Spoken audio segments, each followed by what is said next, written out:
there's a very broad definition of interstate commerce.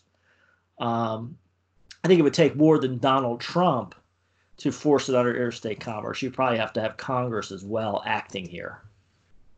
If you're going to force California open. That's interesting. By the way, I just stopped the recording and restarted a new one. Skype really doesn't like over 10-minute long videos, so every couple minutes I'm going to have to do that. We'll get everything. I'll get it all out.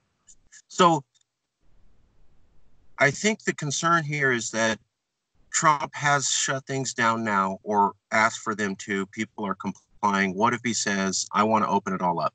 I want the federal aviation authority to say people can fly in to visit grandma. People can fly in from Mississippi to bring goods. I want the federal railroad network to allow Amtrak service to bring people in to visit grandma, bring goods in. I want people to be able to drive tractor trailers in with goods, which is still going on. Goods have to keep going. But I think the big one is Trump goes on TV. There's no problem. Mm-hmm. Did you want to travel from Alabama to visit grandma in Fresno in California? Go for it. Yeah. Just drive, go through the borders, go over there. I'm Prez. I'm the federal government. And I say, if you want to get on a federal regulated train, plane, or federal highway system, you have my permission to go into California. And I don't care what their people say. Yep. Can he do that? To the extent it's interstate commerce. Now, it's a little question for personal travel, right? So somebody who's going on their own behalf, they want to go see grandma. Is that really interstate commerce? I think that's an open question. Certainly a truck, a train, etc., that is interstate commerce. So I think you could force that open to say, hey, this truck's coming in there, this train's coming in here. The real question becomes, if then you're not engaged in commercial activity, what happens, right? So if you're not in commerce, if you're just visiting, if you're just going for vacation, then we have a real question of then the states probably take over, right? So California, Alabama, all the different states have authority over.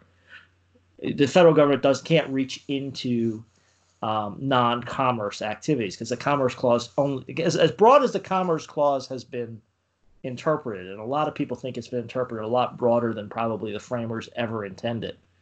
The Commerce Clause only allows interstate commerce, right? So if it's not interstate commerce, if it's personal activity that's not commercial in nature, then the Commerce Clause ends, right? So then the federal authority ends at that point. So the question, so that leaves open the question. Somebody drives to California and wants to visit grandma, probably not interstate commerce because they're on a personal trip. It's not commercial activity. Then, could potentially California quarantine the people for some period of time? Possibly, yes. I think that's probably where you could slow it down from a state level. A lot of states are attempting to use quarantines. The problem you have with them is you have the Privileges and Immunities Clause, which says basically you got to treat people from every state the same, right? So California can't be nicer to people that live in California residents than they are to non-California residents, which would mean you would have to quarantine California residents coming back into California as well. You have to treat everybody the same. So if you said, hey, everybody coming into California on non-commercial activity, 14-day quarantine, 21-day quarantine, I think that would probably work under the Constitution. But you'd have to apply it both to California residents and non-California residents. So Donald Trump says, hey, I say if you want to fly, take a train, drive in a car, and go visit California and visit grandma, the California government has the right to say, whoa, did you get off a train coming outside California borders? Yeah. We are physically stopping everyone on this train who came from outside California, whether you're a California resident or not. And we are ordering with a guy with a gun. Yeah. You're going to maintain a 2-day quarantine, and we don't care what any federal official told you. Is that legal? Probably. A couple layers there. To the extent that it's not commercial activity, right? So if the federal government says, hey, you can do commercial activity, you can deliver goods, you can buy and sell stuff, transports goods in and out of state, there I don't think California can stop it. Okay. It's personal activity, vacationing, travel, leisure, going to visit your family. Then potentially California has the right to, regulate public health and safety. The California Constitution says that, right? Says that. In fact, it was interesting. I was reading through the California Constitution before we jumped on this chat, and in the religion section of California, it makes a statement that you have free exercise of religion in California, but it also says subject to public health and safety. So that's a carve out that you don't see in the U.S. Constitution. But I think to the extent California is taking people and regulating them for public health and safety, potentially constitutional. Okay. Because I just got to say, I don't know the law on Yeah. this, but it seems to me somewhere along the lines, the federal government said you can't stop someone from traveling through your state. So I live in Kentucky. Yeah. I want to get to Colorado, and I feel like driving through Oklahoma. And Oklahoma says, we just felt like it and put cops on our freeway with guns saying you can't come into these parts. That seems like that would never happen. And there would be some sort of federal law saying, I'm sorry, Oklahoma, you don't have the right to stop Americans coming through and traveling through on federally funded freeways and train stations. But so in my mind, that seems to contrast with what Yeah. you're saying. Can you Yeah. walk me through what am I missing here? Well, there is federal legislation which says that, basically motor vehicle registrations, driver's licenses will be recognized across the states. So that's more federal law, again, under the Commerce Clause saying, hey, you can transit through a state. California, of course, geographically is a little different than other states because you don't necessarily have people transiting through, right? So usually it's a start or a stop of a trip. So you could potentially, I guess, have people coming from like Arizona up to Washington State or something transiting through California. But most of your activity in California are going to be starts and stops.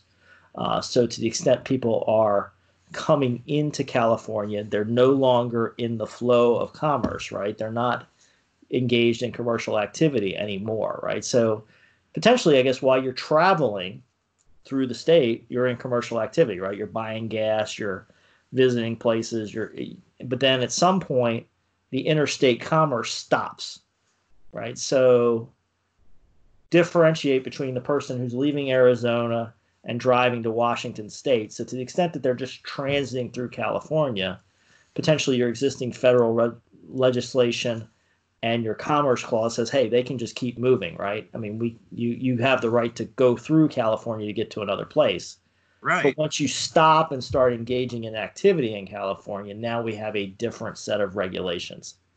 And there's some laws here around guns, right? So there's some laws that say you can transport guns through states, even if those states don't allow the carrying or possession of weapons. But if there's federal legislation that basically says if you're in interstate commerce with it, you can continue to carry that gun through a state. But if you stop in the state and you terminate your trip and now you're in recreational activity or whatever, now you're subject to that state's laws. And I can see this basically being the same thing, right? If your interstate commerce activity stops and you're just in California to hang out, to visit grandma, to go to the beach, now you've ended your interstate commerce.